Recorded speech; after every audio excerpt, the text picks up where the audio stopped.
एवं विशेष करके छात्र छात्री मैंने समस्ते आपा मैंने होउछन्ति ए देशर भविष्य ये देश को आग को नेबा एवं श्रेष्ठ भारत भाव प्रतिष्ठा करिवार गुरुदायित्व आगामी दिन में आपण नेतृत्व ही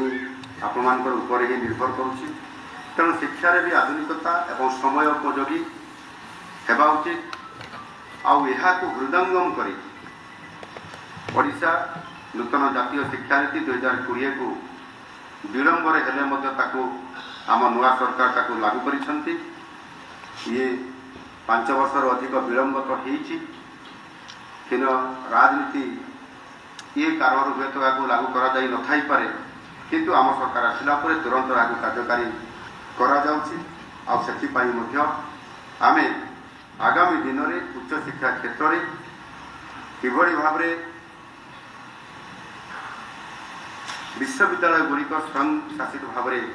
कार्यकारी करा गत बजेट सेशन रे विश्वविद्यालय बिल विधानसभा आम पारित करूँ जहाँकि आवश्यक अध्यापक अध्यापिका कर्मचारी नियुक्ति सीधा सड़क हो पारे आपर कौन विश्वविद्यालय स्टाफ सर्टेज ये जो समस्या रहा विश्वविद्यालय गुड़िक क्रियाशील शिक्षा क्षेत्र में नुआ जुग सृष्टि कर निश्चित भाव में आम सरकार